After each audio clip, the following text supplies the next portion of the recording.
Bonjour à tous, alors aujourd'hui je vous propose d'essayer de décorer un petit peu notre calligramme. Pour cela je vais vous demander de préparer 2 crayons de couleur. Alors attention, le choix va être important, ce sera les couleurs qui feront votre fleur.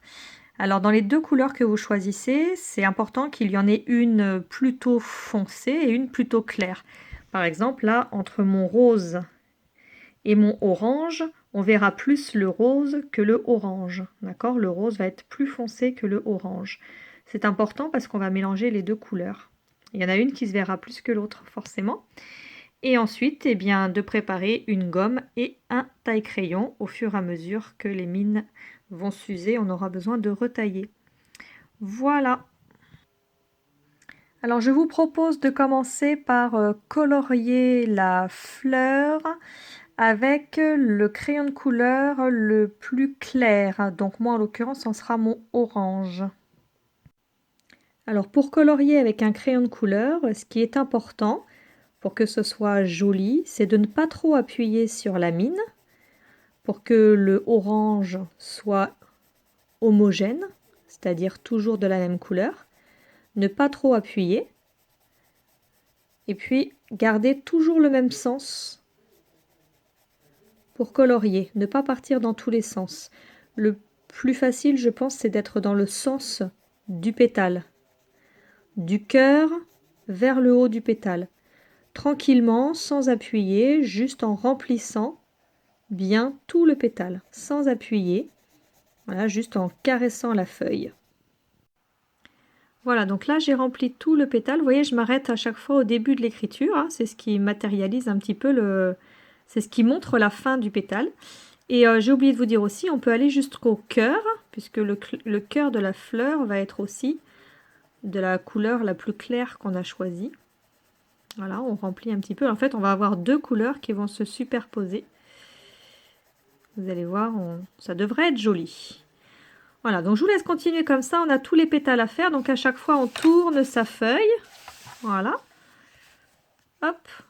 Et on se met dans une position agréable pour toujours colorier sans que ça nous fatigue, sans que ça nous gêne. Voilà, je vous laisse faire ça tranquillement.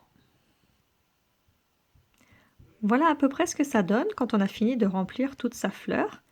Alors quand vous avez terminé, vous pouvez essayer de regarder un petit peu, voir si vous trouvez qu'il y a des endroits un petit peu trop foncés ou trop clairs. Si c'est trop clair, si c'est trop blanc, si vous avez des trous. Alors vous repassez avec votre crayon de couleur. Si jamais vous voyez qu'il y a des endroits qui sont un peu trop foncés, comme ici par exemple, ben vous passez la gomme très légèrement, très doucement, puis vous allez voir, ça va retirer les endroits un peu trop foncés. Voilà, c'est à vous de décider ce que vous trouvez joli, ce que vous voulez modifier, vous voyez. Hop, on modifie les endroits qui sont un petit peu trop foncés, on repasse avec le crayon les endroits qui sont un peu trop clairs. Voilà. Faites ce petit travail jusqu'à ce que vraiment votre fleur, vous la trouviez jolie.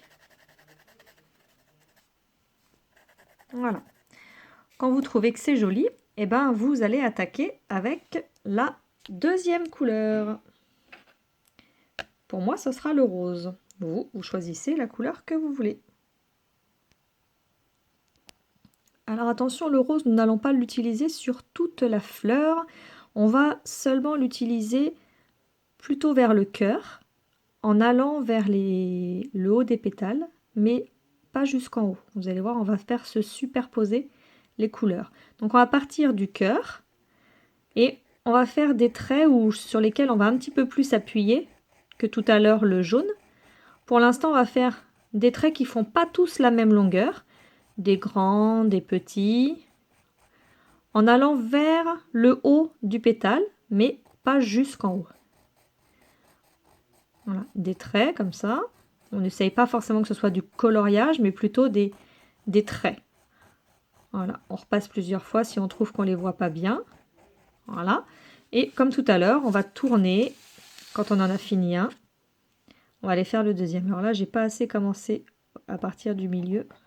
Il faut vraiment commencer à partir du cœur de la fleur. Voilà, on continue pour le deuxième. Je démarre au cœur de ma fleur et je monte vers le pétale, vers le haut du pétale. Voilà, j'essaye pas de colorier, mais de bien faire des traits pointus. voilà, qui vont vers le haut, un peu comme un feu d'artifice, ou il peut y avoir des traits plus grands que les autres, c'est encore plus joli. Voilà, et je continue à tourner jusqu'à ce que j'ai fait les 5 pétales comme ça. Voilà, donc quand vous avez terminé, ça doit donner un petit peu ceci, hein, donc un cœur un petit peu rose, et puis des pétales jaunes. Alors vous regardez ce que ça donne, hein, vous prenez un petit peu de recul, comme là je suis en train de faire. Vous regardez s'il y a des endroits où vous avez envie d'améliorer, de repasser un petit coup de crayon, de faire plus de traits, moins de traits. Alors si vous trouvez que c'est trop foncé, vous passez un petit coup de gomme. Si vous trouvez que c'est trop clair, vous repassez un petit coup de crayon. Voilà, vous pensez à regarder de loin, voir ce que vous en pensez, à quoi ressemble votre fleur. Si elle vous plaît comme ça, vous pouvez la laisser comme ça. Sinon, vous pouvez aussi décider d'aller faire des petits traits, mais vraiment très légers, dans le haut des pétales. Mais alors là, on en fait vraiment beaucoup moins. Voilà, vraiment 2 ou 3, pour rappeler encore un petit peu la couleur rose dans les pétales. Mais vraiment pas beaucoup, sinon après, ça va pas donner le même effet. Voilà, on peut rajouter des petits traits, pas trop droits, un petit peu... voilà. 3-4 traits dans chaque pétale. Voilà, un petit peu arrondi si on veut. Voilà. Et puis quand c'est terminé, si on veut donner un petit peu de relief à notre fleur, c'est-à-dire un petit peu de reflet, on peut décider de gommer certains endroits, comme si on avait de la lumière qui arrivait sur la fleur par endroit, et puis un petit peu moins de lumière sur l'autre. Hop, voilà, je vous montre. Ça bouge en même temps. Voilà, on peut gommer certains endroits, alors pas trop, hein, mais vous voyez, ça donne, de là on voit bien, ça donne des effets de relief, comme s'il n'y avait pas de lumière sur certains pétales, et puis plus de lumière sur d'autres pétales. Voilà, n'en gommez pas trop, hein, ça sert à rien, mais voilà, vous pouvez choisir de passer un petit coup de gomme. C'est des petites astuces pour montrer un petit peu, pour faire vivre un petit peu la fleur et lui donner l'impression que, vous voyez, on voit bien les endroits où il y a moins de couleurs. Ça va être les endroits où on a l'impression qu'il y a moins de lumière et ça donne un petit peu de vie à cette fleur. Voilà des petites astuces qu'on peut faire avec les crayons de couleur. Voilà, moi la mienne me plaît comme ça. À vous de décider à quel moment la vôtre vous paraît jolie. Terminé. Et ensuite on passe à la phase suivante.